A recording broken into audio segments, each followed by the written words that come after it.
Bilangan pasal 29 ayat 1 sampai pasal 30 ayat 16.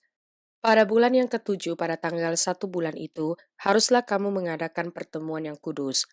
Maka tidak boleh kamu melakukan sesuatu pekerjaan berat. Itulah hari peniupan serunai bagimu. Pada waktu itu haruslah kamu mengolah sebagai korban bakaran menjadi bau yang menyenangkan bagi Tuhan. Seekor lembu jantan muda, seekor domba jantan, 7 ekor domba berumur setahun yang tidak bercela, juga sebagai korban sajiannya. Tepung yang terbaik diolah dengan minyak, yakni 3/10 eva untuk lembu jantan itu, 2/10 eva untuk domba jantan itu, dan 1/10 eva untuk setiap domba dari ke 7 ekor domba itu, dan seekor kambing jantan sebagai korban penghapus dosa untuk mengadakan pendamaian bagimu. Selain dari korban bakaran bulan baru, serta dengan korban sajiannya, dan korban bakaran yang tetap serta dengan korban sajiannya, dan korban-korban curahannya, sesuai dengan peraturannya, menjadi bau yang menyenangkan, suatu korban api-apian bagi Tuhan. Pada hari yang ke-10 bulan yang ketujuh itu haruslah kamu mengadakan pertemuan yang kudus dan merendahkan dirimu dengan berpuasa. Maka tidak boleh kamu melakukan sesuatu pekerjaan. Pada waktu itu haruslah kamu mempersembahkan sebagai korban bakaran kepada Tuhan, sebagai bau yang menyenangkan. Seekor lembu jantan muda, seekor domba jantan, 7 ekor domba berumur setahun, haruslah tidak bercela semuanya itu. Juga sebagai korban sajiannya, tepung yang terbaik diolah dengan minyak, yakni 3/10 eva untuk lembu jantan itu, 2/10 eva untuk domba jantan yang seekor itu, 1/10 eva untuk setiap domba dari ke 7 ekor domba itu. Dan seekor kambing jantan sebagai korban penghapus dosa, selain daripada korban penghapus dosa pembawa pendamaian dan korban bakaran yang tetap serta dengan korban sajiannya dan korban-korban curahannya. Pada hari yang ke-15 bulan yang ketujuh itu, haruslah kamu mengadakan pertemuan yang kudus. Maka tidak boleh kamu melakukan sesuatu pekerjaan berat. Haruslah kamu mengadakan perayaan bagi Tuhan, 7 hari lamanya. Pada waktu itu haruslah kamu mempersembahkan sebagai korban bakaran, sebagai korban api-apian yang baunya menyenangkan bagi Tuhan, 13 ekor lembu jantan muda, 2 ekor domba jantan, 14 ekor domba berumur setahun, haruslah tidak bercela semuanya itu. Juga sebagai korban sajiannya, tepung yang terbaik diolah dengan minyak, yakni 3/10 eva untuk setiap lembu dari ke 13 ekor lembu jantan itu, 2/10 eva untuk setiap domba dari ke 2 ekor domba jantan itu, dan 1/10 eva untuk setiap domba dari ke 14 ekor domba itu, dan seekor kambing jantan sebagai korban penghapus dosa, selain dari korban bakaran yang tetap dengan korban sajiannya dan korban curahannya. Pada hari yang kedua, 12 ekor lembu jantan muda, 2 ekor domba jantan, 14 ekor domba berumur setahun yang tidak bercela, serta dengan korban sajiannya dan korban-korban curahannya, yakni untuk lembu-lembu jantan, untuk domba-domba jantan, dan untuk domba-domba muda itu, menurut jumlah yang sesuai dengan peraturan, dan seekor kambing jantan sebagai korban penghapus dosa, selain dari korban bakaran yang tetap, serta dengan korban sajiannya, dan korban-korban curahannya. Pada hari yang ketiga, 11 ekor lembu jantan, 2 ekor domba jantan, 14 ekor domba berumur setahun yang tidak bercela, serta dengan korban sajiannya dan korban-korban curahannya, yakni untuk lembu-lembu jantan, untuk domba-domba jantan, dan untuk domba-domba muda itu, menurut jumlah yang sesuai dengan peraturan, dan seekor kambing jantan sebagai korban penghapus dosa, selain dari korban bakaran yang tetap serta dengan korban sajiannya dan korban curahannya. Pada hari yang keempat, 10 ekor lembu jantan, 2 ekor domba jantan, 14 ekor domba berumur setahun yang tidak bercela, serta dengan korban sajiannya dan korban-korban curahannya, yakni untuk lembu-lembu jantan, untuk domba-domba jantan, dan untuk domba-domba muda itu, menurut jumlah yang sesuai dengan peraturan, dan seekor kambing jantan sebagai korban penghapus dosa, selain dari korban bakaran yang tetap dengan korban sajiannya dan korban curahannya.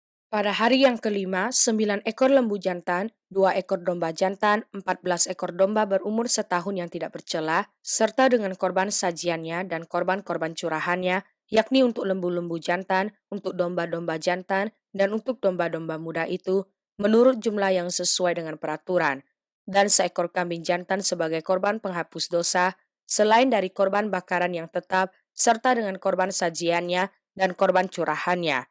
Pada hari yang keenam, 8 ekor lembu jantan, 2 ekor domba jantan, 14 ekor domba berumur setahun yang tidak bercela, serta dengan korban sajiannya dan korban-korban curahannya, yakni untuk lembu-lembu jantan, untuk domba-domba jantan dan untuk domba-domba muda itu, menurut jumlah yang sesuai dengan peraturan, dan seekor kambing jantan sebagai korban penghapus dosa, selain dari korban bakaran yang tetap dengan korban sajiannya dan korban-korban curahannya.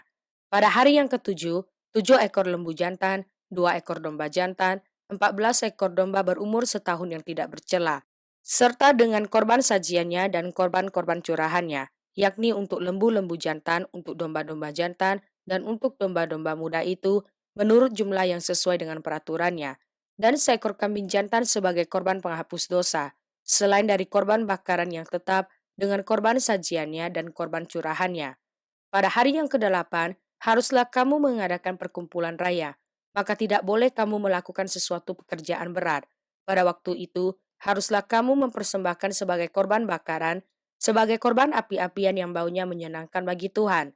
Seekor lembu jantan, seekor domba jantan, 7 ekor domba berumur setahun yang tidak bercela, dengan korban sajiannya dan korban-korban curahannya, yakni untuk lembu-lembu jantan, untuk domba-domba jantan, dan untuk domba-domba muda itu, menurut jumlah yang sesuai dengan peraturan, dan seekor kambing jantan sebagai korban penghapus dosa, selain dari korban bakaran yang tetap serta dengan korban sajiannya dan korban curahannya. Itulah semuanya yang harus kamu olah bagi Tuhan pada hari-hari rayamu sebagai korban-korban bakaranmu, korban-korban sajianmu, korban-korban curahanmu, dan korban-korban keselamatanmu, selain dari korban-korban nazarmu dan korban-korban sukarelamu. Lalu berbicaralah Musa kepada orang Israel sesuai dengan segala yang diperintahkan Tuhan kepada Musa.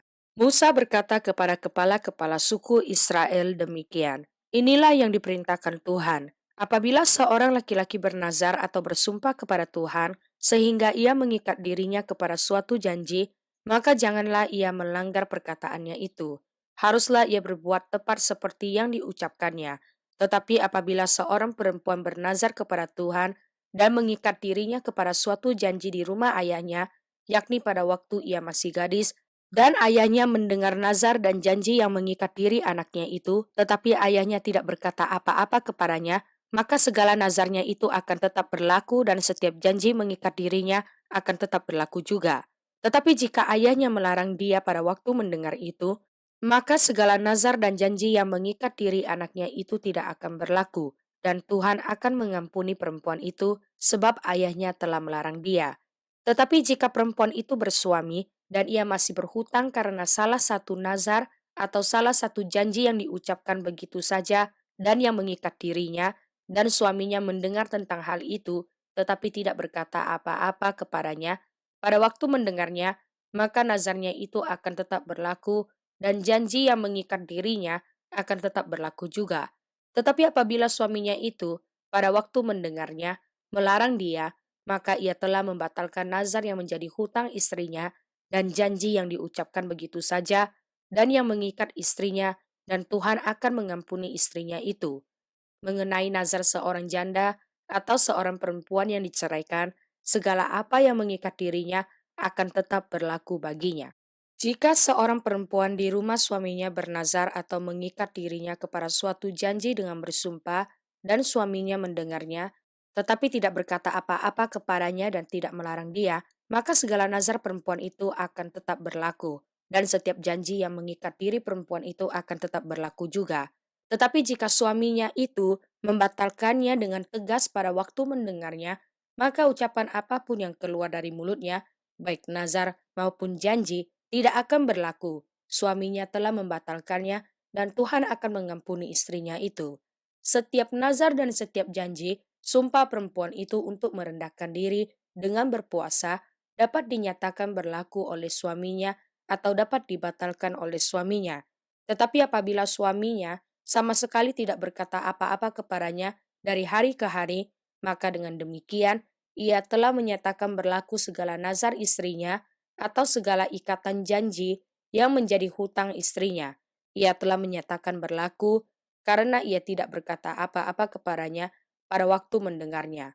Tetapi jika ia baru membatalkannya beberapa lama setelah didengarnya, maka ia akan menanggung akibat kesalahan istrinya. Itulah ketetapan-ketetapan yang diperintahkan Tuhan kepada Musa, yakni antara seorang suami dengan istrinya dan antara seorang ayah dengan anaknya perempuan pada waktu ia masih gadis di rumah ayahnya. Mazmur pasal 37 ayat 27 sampai ayat 33. Jauhilah yang jahat dan lakukanlah yang baik, maka engkau akan tetap tinggal untuk selama-lamanya, sebab Tuhan mencintai hukum dan ia tidak meninggalkan orang-orang yang dikasihinya. Sampai selama-lamanya mereka akan terpelihara, tetapi anak cucu orang-orang fasik akan dilenyapkan. Orang-orang benar akan mewarisi negeri dan tinggal di sana senantiasa. Mulut orang benar mengucapkan hikmat dan lidahnya mengatakan hukum. Taurat Allahnya ada di dalam hatinya. Langkah-langkahnya tidak goyah. Orang fasik mengintai orang benar dan berikhtiar membunuhnya. Tuhan tidak menyerahkan orang benar itu ke dalam tangannya. Ia tidak membiarkannya dinyatakan fasik pada waktu diadili. Amsal pasal 9 ayat 3 sampai ayat 6. Pelayan-pelayan perempuan telah disuruhnya berseru-seru di atas tempat-tempat yang tinggi di kota. Siapa yang tak berpengalaman, singgahlah kemari. Dan kepada yang tidak berakal budi katanya, marilah makan rotiku, dan minumlah anggur yang telah kucampur. Buanglah kebodohan, maka kamu akan hidup, dan ikutilah jalan pengertian. Lukas pasal 2 ayat 21 sampai ayat 38. Dan ketika genap 8 hari dan ia harus disunatkan, ia diberi nama Yesus, yaitu nama yang disebut oleh malaikat sebelum ia dikandung ibunya. Dan ketika genap waktu pentahiran, menurut hukum Taurat Musa, mereka membawa dia ke Yerusalem untuk menyerahkannya kepada Tuhan. Seperti ada tertulis dalam hukum Tuhan, semua anak laki-laki sulung harus dikuduskan bagi Allah. Dan untuk mempersembahkan korban menurut apa yang difirmankan dalam hukum Tuhan, yaitu sepasang burung tekukur atau 2 ekor anak burung merpati. Adalah di Yerusalem seorang bernama Simeon.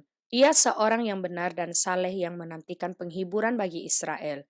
Roh Kudus ada di atasnya, dan kepadanya telah dinyatakan oleh Roh Kudus bahwa ia tidak akan mati sebelum ia melihat Mesias, yaitu dia yang diurapi Tuhan. Ia datang ke bait Allah oleh Roh Kudus ketika Yesus anak itu dibawa masuk oleh orang tuanya untuk melakukan kepadanya apa yang ditentukan hukum Taurat. Ia menyambut anak itu dan menatangnya sambil memuji Allah. Katanya, sekarang Tuhan, biarkanlah hambamu ini pergi dalam damai sejahtera sesuai dengan firman-Mu. Sebab mataku telah melihat keselamatan yang daripadamu, yang telah engkau sediakan di hadapan segala bangsa, yaitu terang yang menjadi penyataan bagi bangsa-bangsa lain dan menjadi kemuliaan bagi umatmu Israel. Dan bapa serta ibunya amat heran dan segala apa yang dikatakan tentang dia. Lalu Simeon memberkati mereka dan berkata kepada Maria, ibu anak itu, sesungguhnya anak ini ditentukan untuk menjatuhkan atau membangkitkan banyak orang di Israel dan untuk menjadi suatu tanda yang menimbulkan perbantahan. Dan suatu pedang akan menembus jiwamu sendiri, supaya menjadi nyata pikiran hati banyak orang. Lagi pula di situ ada Hana, seorang nabi perempuan, anak Fanuel dari suku Asher. Ia sudah sangat lanjut umurnya. Sesudah kawin ia hidup 7 tahun lamanya bersama suaminya. Dan sekarang ia janda dan berumur 84 tahun. Ia tidak pernah meninggalkan bait Allah dan siang malam beribadah dengan berpuasa dan berdoa. Dan pada ketika itu juga datanglah ia ke situ dan mengucap syukur kepada Allah dan berbicara tentang anak itu kepada semua orang yang menantikan kelepasan untuk Yerusalem.